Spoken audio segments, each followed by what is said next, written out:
The movie opens up with a married woman, Patricia, preparing food in the kitchen, and it seems to be a normal day for her. But little did she know that her entire life is about to be turned upside down. Her husband, David, suddenly arrives in the kitchen, looking anxious, and asks her to run away. This obviously confuses Patricia and she looks at him in shock, at which point David goes insane, and violently stabs her, and beats her with a hot pan. Sadly, before she gets the chance to run away, David oddly says it's not him, before he stabs her multiple times with a sharp knife, ending her life, while a child is seen locked in a cage-like room.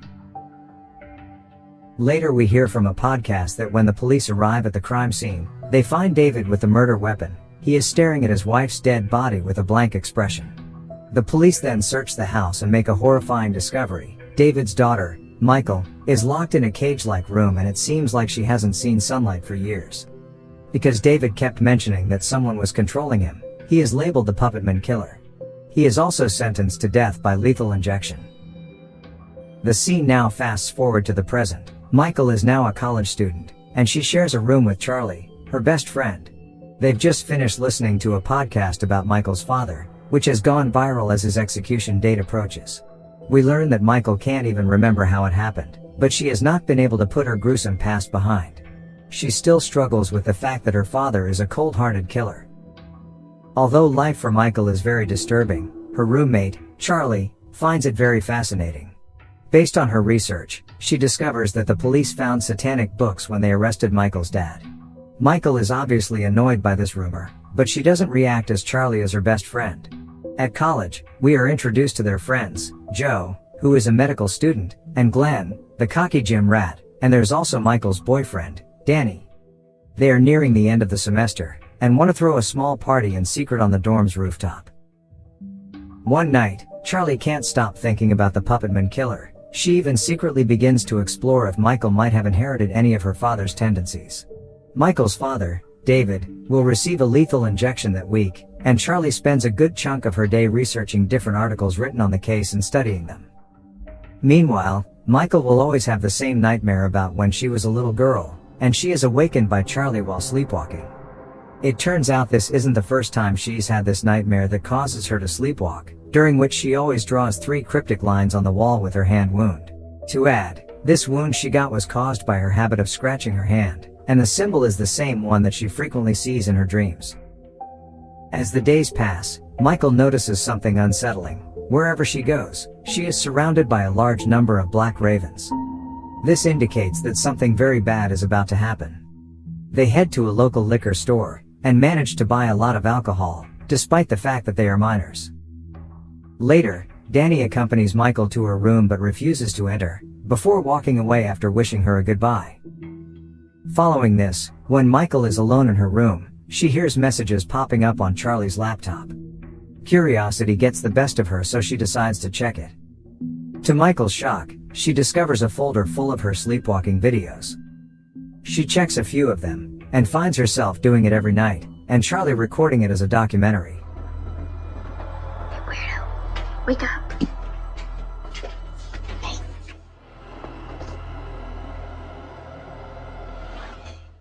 Right then, Charlie arrives in the room, and is taken aback to see Michal using her laptop. When the latter asks her about the recordings, Charlie defends herself saying that she did it for her safety, and was always there to help her. She also assures Michal that she has kept it a secret from everyone else. At night, Michal, Charlie, and their friends Joe, Glenn and Danny gather on their dorm's roof for their party. At first, everyone seems to be having a lot of fun as they make new resolutions and share stories. But when Glenn gets excessively drunk, he inadvertently talks about Michal's dad and her sleepwalking habit. This shocks our girl, as she realizes that Charlie has exposed private details about her life. The latter once again swears that she was just trying to help, but Michal is having none of it. But then all of a sudden, I can't move. Charlie suddenly becomes paralyzed, almost as if something has taken over her. She continuously says that she cannot move, but her friends believe that she is simply faking it. To make matters worse, Charlie walks backwards, and falls off the terrace. She dies on the spot, while her friends are left completely speechless by what they just witnessed. In the next scene, Michal can be seen talking to the investigating officer about Charlie's death. She mentions that she saw fear in Charlie's eyes before she fell, and it was due to her. It was like she was afraid of Michal. As Michal walks home, she notices what looks like a group of ravens following her. That night, Michal cannot sleep, because black ravens are smashing against her window one after another, and this scares the life out of her. As the days pass, her friends grow increasingly worried for her. Danny, in particular, seems to be the most affected, so he decides to check up on her. He goes to her dorm and knocks, but she ignores him, so he decides to wait for her outside her room. Hours pass by and he eventually falls asleep. In the middle of the night, however, he is woken up by a loud thud. He notices that the door is open, but there is no one inside the room. Danny quickly realizes that Michal is sleepwalking again, so he runs up to the terrace, where he finds her on the edge. Thankfully, he manages to stop her before she can take a leap. Later, the group learns from Charlie's mother that Charlie used to have regular meetings with a psychic woman named Ruby. She invites them over to her house to discuss something very important. The group is a bit skeptical about this, but they accept as they are desperate for answers. At first, Michal is asked to wait in the living room, while Ruby tells the others something shocking. She reveals that Charlie used to visit her because she was scared. When the group asks what she was scared of, she says Michal. Meanwhile, Michal notices a book titled The Cult of Dolos in the living room. It has the same symbol on the cover that Michal draws with her blood when she has bad dreams, and she regularly sees it in her nightmares. Just then, the psychic calls her into her room. To find out the truth about Charlie's death, they conduct a seance under Ruby's guidance. This will allow them to contact Michal's late mother, Patricia. They believe that she holds crucial information about who is responsible for Charlie's tragic demise. During the seance, a spirit suddenly possesses Ruby, and makes her write a spine-tingling confession. "I killed Charlie." Seeing this, Michal is shocked to the core. She then becomes angry and demands to know the identity of the spirit, and Ruby looks very scared of her. The spirit possesses Ruby again, and to her horror, Ruby writes, "I am Michal." Upon seeing this, Michal finds it hard to believe she was the one who killed her best friend. Out of her 3 friends, only Danny believes what Ruby has shown them. Michal seems to have something inside her, and Charlie was its first victim because she was becoming a problem. Later, Joe makes a startling discovery on Charlie's laptop. She finds out that a book titled The Cult of Dolos had somehow led Charlie to Ruby. At that moment, Michal begins sleepwalking again. This time her pattern is more unusual than ever. Her friends witness this from a distance, and finally realize that something sinister is going on. Joe, who had been denying this nonsense from the start, becomes so intrigued that she secretly meets with the psychic, and borrows the book from her. Ruby warns her that Michal can't know that Joe has this book. Afterwards, she asks Glenn and Danny to come over so that they can solve the mystery together. However, Glenn ignores her message as he's busy with his gym stuff, while Danny can't come right now as he is with Michal. Left with no options, Joe decides to investigate the matter herself. She visits a silent library at night and begins reading the book alone. As Joe goes through its contents, she discovers a chilling ritual to summon a malevolent demon into the world, and involves a union of light and dark, innocence and sin. Those who conspire against the demon shall bend to his will, ceding control to his will. This slightly scares Joe, and she calls Ruby to ask if they are in danger. However, it is too late. Joanna, are you there? The demon has already taken over her and Joe loses control of her own body. The demon forces Joe to stab herself with a pen, and cigarette that she was smoking falls onto the book, and it quickly catches fire. At last, her face is pulled towards the flames, and she is burnt to death in a horrifying manner. Simultaneously, at the gym, Dolos suddenly takes control of Glenn's body, compelling him to add heavy weights to his lifting bar. The poor guy then unwillingly sits under it, and tries to lift the bar. As it is very heavy, he meets a tragic demise as his face is crushed. Meanwhile, Danny takes Michal to see her dad in prison, and they are completely unaware that their friends have been killed. The father-daughter duo finally meets after all these years, but their union is rather tense. Without wasting any time, Michal asks why he killed her mother, but he claims that he didn't. He was controlled by someone else, and that someone was none other than Michal. He then reveals that years ago, he and Patricia participated in the ritual that was described in the book in order to gain the demon's power. But since it required a mix of innocence and sin, they also included a young Michal by offering her blood as well. Once the ritual was complete, Dolos was brought into the mortal world. Patricia wanted to offer her body, but the demon tricked her and instead chose Michal's body as a vessel. The father adds that when he was about to kill Patricia, he heard Michal whisper to him, ordering him to grab a knife and stab Patricia. This explains why Charlie looks at Michal like she was afraid of Michal prior to her death. Hearing all this, she is left completely speechless. Furthermore, the demon is what Michal is. If Michal feels enraged, the demon will feel the same way. Later, while returning to the dorm, Danny tries to comfort a grieving Michal, but an invisible force prevents him from touching her. He then gets a call from the police, revealing that 2 of his friends are dead. The news comes as a shock for Michal, and here Michal starts to hate herself, and tells Danny to stay away from her to keep him safe from death.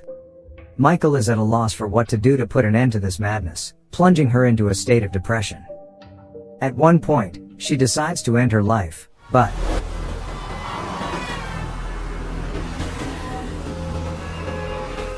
a new strange thing happens when all the speeding vehicles on the road suddenly stop to let her pass. As if that wasn't enough, Michal tries to find another way. She gets up on a bridge, and decides to jump off. Danny, who is searching for her, witnesses the malevolent spirit within her, Dolos, stop her from taking such a drastic step, throwing her back to the bridge. Seeing her suffering, Danny proceeds to contact the only person who can help them, Ruby.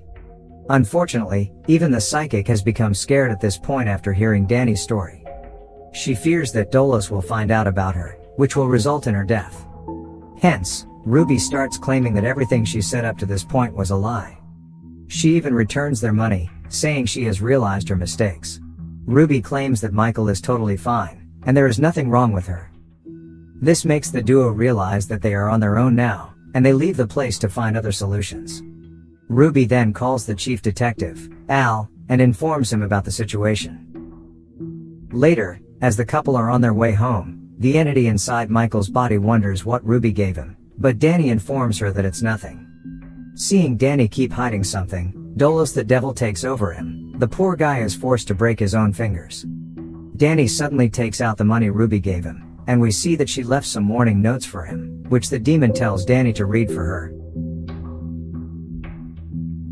He makes Danny slam his head repeatedly against the steering wheel, while Michal watches all this unfold, but she is helpless to intervene.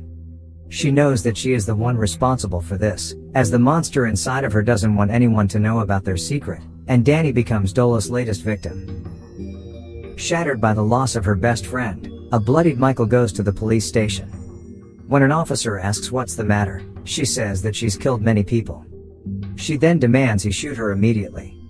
Unfortunately, as the poor cop contemplates on what to do, Dolos takes control of his body and kills him. Several other officers rush to the scene, and we see Michal is happy, knowing that the police will end her life in all this craziness. But all of a sudden, Do it! they all meet the same fate. Detective Al then approaches Michal from behind and incapacitates her with a tranquilizer.